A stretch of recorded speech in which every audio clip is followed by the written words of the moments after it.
নমস্কার, দেখছেন কলকাতা টিভি। আপনাদের সঙ্গে এই মুহূর্তে রয়েছে আমি অভিক। শুরু করছি সেরা 10। আর এই মুহূর্তে অবশ্যই দিল্লির দিকে নজর রাখবো, কারণ দিল্লিতে সুকান্ত মজুমদারের বাড়িতে শুভেন্দু অধিকারী, সুকান্ত মজুমদারের বাড়িতে হাজির বঙ্গ বিজেপির সাংসদরা এবং সংসদে অধিবেশন চলার কারণে দিল্লিতে এই বৈঠকের আয়োজন করা হয়েছে। সেই বৈঠকেই উপস্থিত হয়েছেন বিরোধী দলনেতা শুভেন্দু অধিকারী। সেই ছবি এই মুহূর্তে রাখছি আপনাদের সামনে, যেখানে সুকান্ত মজুমদার তিনি এই বৈঠকের ডাক দেন, বিরোধী দলনেতা শুভেন্দু অধিকারী তাকে ডেকে পাঠান এবং সেই মতোই দিল্লিতে পৌঁছে গিয়েছেন শুভেন্দু অধিকারী সুকান্ত মজুমদারের এই বৈঠকে যোগ দেওয়ার জন্য, যেখানে বঙ্গ বিজেপির সাংসদরা তারা উপস্থিত রয়েছেন। সেই ছবি এই মুহূর্তে দেখাচ্ছি আপনাদেরকে। আমরা দেখেছিলাম গতকাল যে বৈঠক হয়েছিল সেই বৈঠকে উপস্থিত ছিলেন না বিরোধী দলনেতা শুভেন্দু অধিকারী, তবে আজকে যে বৈঠক ডাকা হয়েছে সেই বৈঠকে সুকান্ত মজুমদার তিনি ডেকে পাঠান বিরোধী দলনেতা শুভেন্দু অধিকারীকে এবং সেই বৈঠকেই উপস্থিত হয়েছেন বিরোধী দলনেতা শুভেন্দু অধিকারী। সুকান্ত মজুমদারের ডাক পেয়েই তিনি ছুটে গিয়েছেন দিল্লিতে আজকেই। সুকান্ত মজুমদারের বাড়িতে হাজির বঙ্গ বিজেপির সাংসদরা, সেই ছবি এক্সক্লুসিভলি দেখাচ্ছে আপনাদেরকে কলকাতা টিভিতে। দেখতে পাচ্ছেন সুকান্ত মজুমদার এবং শুভেন্দু অধিকারী তারা পাশাপাশি বসে রয়েছেন বঙ্গ বিজেপির সাংসদরাও। 26-এর নির্বাচন অবধি সুকান্তই থাকছেন, তাই প্রশ্ন উঠছে, তাই কি খুশিতে দিল্লির বাসভবনে পার্টিতে উপস্থিত নেই কোচবিহারের সাংসদ অনন্ত মহারাজ? বিজেপি দলের মধ্যে উঠল প্রশ্ন।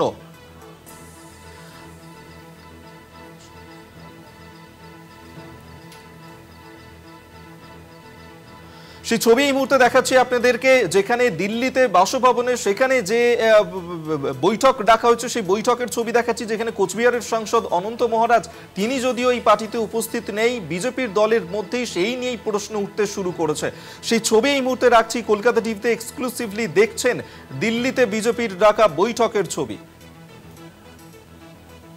আমরা এই নিয়ে কথা বলবো। এই মুহূর্তে সরাসরি আমাদের সঙ্গে রয়েছেন আমাদের বিশেষ প্রতিনিধি অঞ্জন রায়। অঞ্জন দা, অত্যন্ত গুরুত্বপূর্ণ এই বৈঠক, কারণ সুকান্ত মজুমদার তিনি ডেকে পাঠিয়েছেন, শুভেন্দু অধিকারী তিনি সেখানে পৌঁছে গিয়েছেন। কি কারণে এই বৈঠকের ডাক দেওয়া হলো? দেখো, একবার বলা হয়েছিল যে এটা একটা সমন্বয় বৈঠক। দেখো, সংসদের অধিবেশন আর কয়েকদিন চলবে, তারপরে কিন্তু সংসদ শেষ হয়ে যাবে। ফলে মাঝপথে হঠাৎ কিসের সমন্বয়ের প্রয়োজন পড়ল, কেনই বা এইভাবে ব্যাখ্যা করা হচ্ছে সমন্বয় বৈঠক। এবং এই সমন্বয় বৈঠক সাংসদদের সঙ্গে রাজ্য সভাপতির এই সমন্বয় বৈঠকে বিরোধী দলনেতা কেন? ফলে স্বাভাবিকভাবে প্রশ্ন উঠতে শুরু করে যে কেন ডাকা হয়েছে, হঠাৎ সমস্ত কর্মসূচি বাদ দিয়ে শুভেন্দু অধিকারী গেলেন কেন?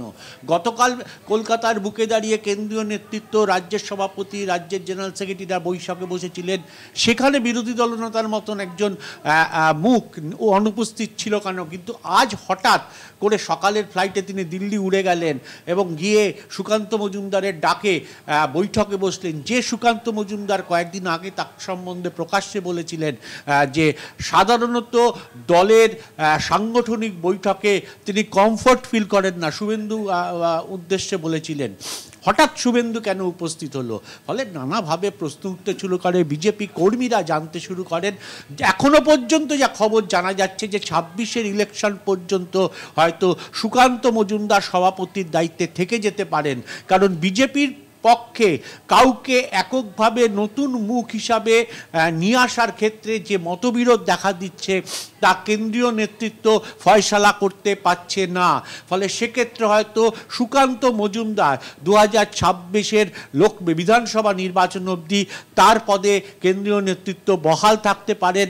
সেই ক্ষেত্রে হয়তো এক আলোচনা, নেতৃত্বের সাংসদদের সঙ্গে আলোচনা, এই রাজ্যের যে সাংসদরা রয়েছেন তাদের সঙ্গে আলোচনা করে বিষয়টা একটা জায়গায় নিয়ে আসা, যাতে সুকান্ত বিকল্প না হলে সুকান্ত মজুমদারই থাকছেন 2026-এর লোকসভা নির্বাচন পর্যন্ত। কার্যত সেই ভিত্তিতেই এই জরুরি বৈঠক ডাকা হয়েছে। তার মানে বোঝা যাচ্ছে যে এ মাসের শেষ দিকে আসার কথা অমিত শাহ, তার আগেই হয়তো ঘোষণা হয়ে যেতে পারে যে সুকান্ত মজুমদারকে পুনরায় 2026-এর বিধানসভা নির্বাচন পর্যন্ত রাজ্য সভাপতি হিসাবে রাখা হচ্ছে, কারণ কেন্দ্রীয় নেতৃত্ব একটা সমঝোতার পর্যায়ে আসতে পারছে না, রাজ্য নেতৃত্বের সঙ্গে কথা বলে কোনো একক নাম সিদ্ধান্ত করতে পারছে না। ফলে সেক্ষেত্রে হয়তো সুকান্ত মজুমদারকেই রেখে দেওয়া হতে পারে। তাই এই বৈঠক এবং এই বৈঠকের শেষেও ডিনার আছে। ফলে অনেকে বলছেন যে একটা খুশির হাওয়ার মধ্যেই কিন্তু এই বৈঠক সুকান্ত মজুমদারের বাড়িতে, যেখানে স্বয়ং শুভেন্দু অধিকারী সহ অন্যান্য সাংসদরা উপস্থিত রয়েছেন। শুধুমাত্র রাজ্যসভার কুচবিহারের যিনি সাংসদ ছিলেন, বিজেপি হিসাবে জিতেছিলেন, অনন্ত মহারাজ এই বৈঠকে আমন্ত্রণ পাওয়া সত্ত্বেও আসেননি। এখানেই এই প্রশ্নটাই আপনাকে করতে চাইবো অঞ্জন দা, যেখানে সত্যি যদি বিজেপির এই উদ্দেশ্যই থাকে যে বিজেপির নেতৃত্বের মধ্যে দূরত্ব কমিয়ে আনা, সমন্বয় রক্ষা করা, সেই উদ্দেশ্যেই যদি আজকের এই বৈঠক হয়, তাহলে তো এখানে স্পষ্ট হচ্ছে কোচবিহারের সাংসদ অনন্ত মহারাজ তিনি তো নিজেই এই বৈঠকে নেই। সেখানেই তো প্রশ্ন উঠছে শুরু। সেখানেই দেখো যে সমঝোতার প্রশ্ন যে কথা বলা হয়েছিল, সেই সমঝোতার প্রশ্ন এখনো পর্যন্ত সেইভাবে ব্যাখ্যা পাওয়া যায়নি। ব্যাখ্যা বরঞ্চ আমাদের কাছে যেটা এসে পৌঁছচ্ছে, দলীয় সূত্র মারফত যেটা জানা যাচ্ছে, বৈঠকে চলাকালীন আমরা যে খবর পাচ্ছি তাতে বোঝা যাচ্ছে যে কেন্দ্রীয় নেতৃত্ব চাইছেন সুকান্ত মজুমদারই 2026-এর নির্বাচন অবধি থাকুক। এখনো পর্যন্ত এইটাই ঠিক আছে। সেক্ষেত্রে একটা আলাপ আলোচনা করে একটা খুশির আবহাওয়ায় আজকে সুকান্ত মজুমদার বাড়িতে তার সাংসদদের ডেকেছেন। এ রাজ্য থেকে নির্বাচিত যারা সাংসদ, স্বয়ং বিরোধী দলনেতাও সেখানে উপস্থিত আছেন। সবটা মিলিয়ে বোঝা যাচ্ছে যে কি হতে চলেছে বোঝা যাচ্ছে। তবে এটা পরিষ্কার যে কোনো একক নাম বিজেপি কেন্দ্রীয় নেতৃত্ব এখনো সিদ্ধান্ত নিতে পারেননি। যদি না পারেন, সেক্ষেত্রে সুকান্ত মজুমদারই 2026-এর লোকসভা নির্বাচন পর্যন্ত রাজ্য সভাপতি হিসাবে থাকছেন। আজকের বৈঠকে কার্যত সেটা পরিষ্কার হয়ে গেল। একেবারে সেই বৈঠকের দিকে আমাদের নজর রয়েছে। আপাতত ধন্যবাদ জানাবো আপনাকে। এতক্ষণ সরাসরি আমাদের সঙ্গে ছিলেন বিশেষ প্রতিনিধি অঞ্জন রায়, এবং সেই বৈঠকের ছবি এক্সক্লুসিভ আপনাদের সামনে আমরা রাখছি কলকাতা টিভির পর্দায়, যেখানে সুকান্ত মজুমদার তিনি দিল্লির বাসভবনে এই বৈঠকের ডাক দিয়েছেন, যেখানে শুভেন্দু অধিকারী তিনি রয়েছেন। 26-এর নির্বাচনের আগে এই যে বৈঠক, তা অত্যন্ত গুরুত্বপূর্ণ।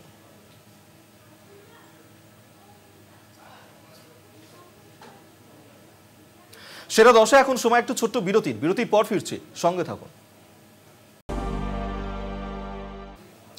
বিদ্যাসাগর বিশ্ববিদ্যালয়ের স্থায়ী উপাচার্য হলেন দীপক কুমার কর। বিকাশ ভবনের তরফেই জারি করা হয়েছে এই বিজ্ঞপ্তি। দীর্ঘদিন থেকেই স্থায়ী উপাচার্য করা হোক সেই দাবি তোলা হচ্ছিল বিদ্যাসাগর বিশ্ববিদ্যালয়, এবং সেক্ষেত্রে এবার বিদ্যাসাগর বিশ্ববিদ্যালয়ের স্থায়ী উপাচার্য করা হলো দীপক কুমার করকে। বিকাশ ভবনের তরফ থেকে বিজ্ঞপ্তি জারি করা হয়েছে, এবং সেই বিজ্ঞপ্তিতেই এই বিষয়ে জানানো হয়েছে, যেখানে মেদিনীপুরের বিদ্যাসাগর বিশ্ববিদ্যালয়, সেই বিশ্ববিদ্যালয়েরই উপাচার্য করা হয়েছে দীপক কুমার করকে। স্থায়ী উপাচার্য হলেন তিনি।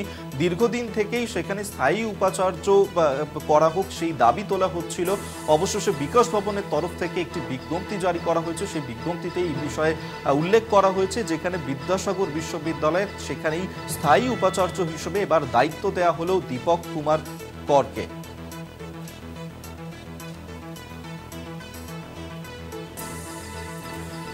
সেই ছবি এই মুহূর্তে দেখাচ্ছি আপনাদেরকে। বিকাশ ভবনের তরফ থেকে যে বিজ্ঞপ্তি জারি করা হয়েছে, এবং সেখানে এই বিষয়ে উল্লেখ করা হয়েছে বিদ্যাসাগর বিশ্ববিদ্যালয়ের স্থায়ী উপাচার্য হচ্ছেন দীপক কুমার কর। দীর্ঘদিন ধরেই স্থায়ী উপাচার্য করা হোক সেখানে সেই দাবি তোলা হচ্ছিল। সেই মতেই এবার বিকাশ ভবনের তরফ থেকে একটি বিজ্ঞপ্তি জারি করা হয়েছে। সেই বিজ্ঞপ্তিতে এই বিষয়ে উল্লেখ করা হয়েছে যে বিদ্যাসাগর বিশ্ববিদ্যালয়ে এবার স্থায়ী উপাচার্য করা হলো দীপক কুমার করকে।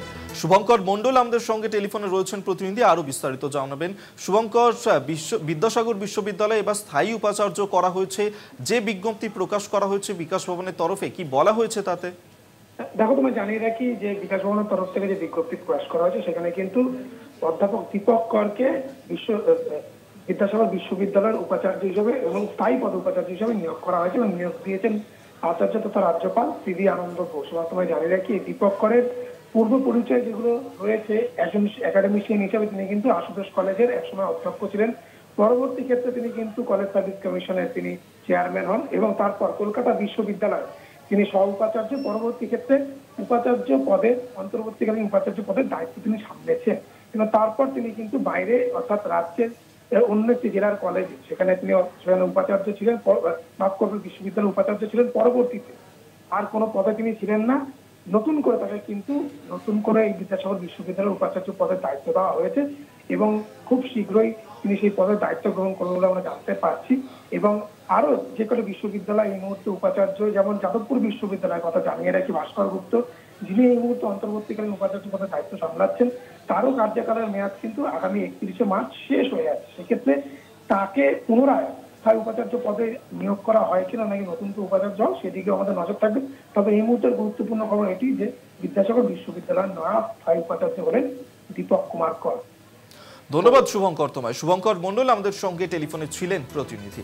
আপনাদেরকে আরেকবার জানিয়ে রাখবো, বিকাশ ভবনের তরফে জারি করা হয়েছে এই নিয়ে বিজ্ঞপ্তি, এবং সেই বিজ্ঞপ্তিতে এই বিষয়ে উল্লেখ করা হয়েছে, যেখানে বিদ্যাসাগর বিশ্ববিদ্যালয়ের স্থায়ী উপাচার্য করা হলো Dipak Kumar করকে।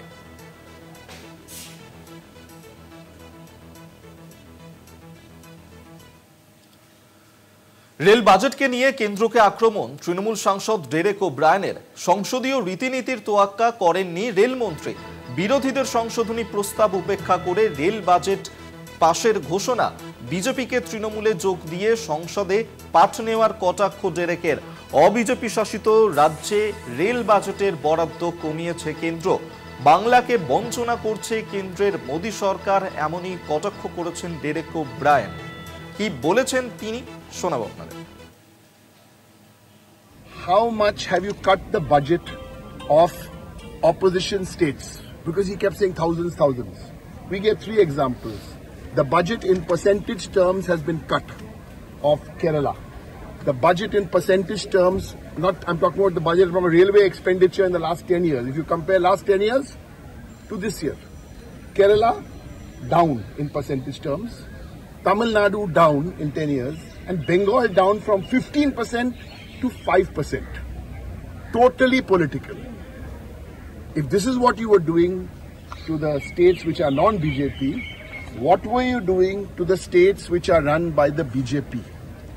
Misleading the House and only doing cheap politics. Here are the numbers. Maharashtra, 10 years ago, 4.5% of the total railway expenditure. Now Maharashtra is up to almost 10%.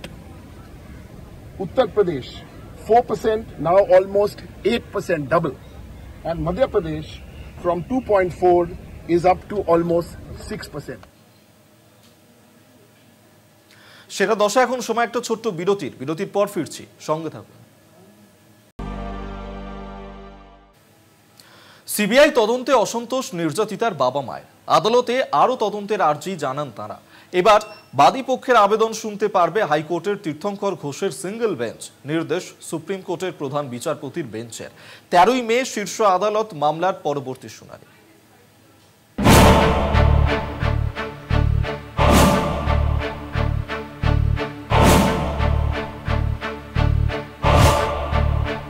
RG Kar মামলা শুনানিতে নির্যাতিতার বাবা মার আবেদনের সাড়া দিল সুপ্রিম কোর্ট। কলকাতা হাইকোর্ট শুনতে পারবে এই মামলা। সোমবারের শুনানিতে জানিয়ে দিল শীর্ষ আদালত, মামলা শুনতে পারবে বিচারপতি তীর্থঙ্কর ঘোষের সিঙ্গেল বেঞ্চ। এদিন এমনই নির্দেশ দিয়েছে সুপ্রিম কোর্টের প্রধান বিচারপতি সঞ্জীব খান্নার ডিভিশন বেঞ্চ।